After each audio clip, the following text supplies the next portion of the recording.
G'day, welcome to this week's video. My name's Robert Goudie, and this week I'm going to have a bit of a chat about the new law for superannuation for balances above that of $3 million and what Labor are intending to do and what they try to do during their last term. And obviously with the election win, more than likely they'll have more power in the Senate that this may well get through. Now, there's some elements of this law that I'm not particularly opposed by, and there's other elements to it that I think is grossly unfair. The bit that doesn't worry me is that any income that people earn above $3 million will have an extra 15% applied to it.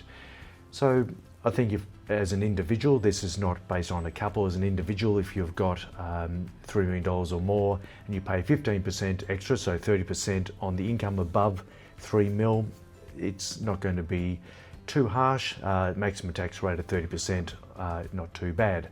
Keeping in mind that if you kick off a pension, from the 1st of July 2025, 2 mil can be completely tax-free. So it's still exceedingly generous.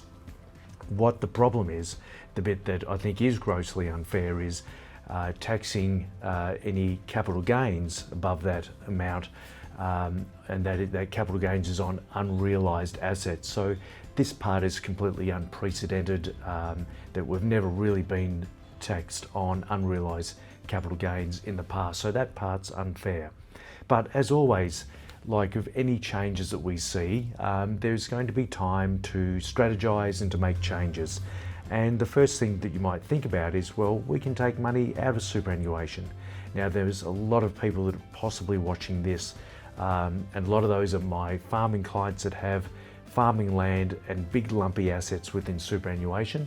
To get it out, it will come with tax consequences. Now, these capital gains consequences that are there have always been there, and they are something that we're going to need to deal with at some stage in the future. But strategising to reduce the amount of money within superannuation to below $3 million is something that we can do. Now, that depends on what money is outside of superannuation and what income comes from that each year. So keep in mind, as individuals, we can earn $18,200 completely tax-free and pay no tax, and then up to $45,000 we will pay no more than 18%, and that's including Medicare. So there's a fair bit of capital that you can have before you, as a couple, get up to 45 grand each. Then if you're getting over that, then you might consider, does some of that money go into a trust where we could distribute to other members of the family, and taking them all up to, I suppose, an income level where the tax rate is not particularly high. Then there's the option that it can go to a family trust, and you can set up a beneficiary company where money distributed to the company is taxed at no more than 25 cents. So whilst some of this law is unfair and it's more taxes on taxes, there's always going to be ways to mitigate and reduce the tax that we pay on an ongoing basis. So there's ways and means, and we'll have time to work through this as we go. There's definitely more complexity for those that are watching that are in my rural area here that has farming land. That'll take more effort, and we're currently working through that with a lot of clients at the moment.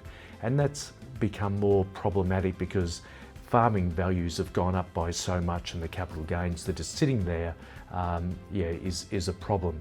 But that's not an issue. This is already an existing problem that we have. It's not because of the new law that Labor's bringing in. Please remember, this is general advice only. A lot of this is very complex. I'd recommend that you seek advice from your financial advisor and also your accountant. And if you're shifting land out of self-managed or property, you'll need to also cover off on stamp duty. So there's lots to think about. You'll need to involve all your professionals. So please remember, this is general advice, and thank you for listening. Cheers.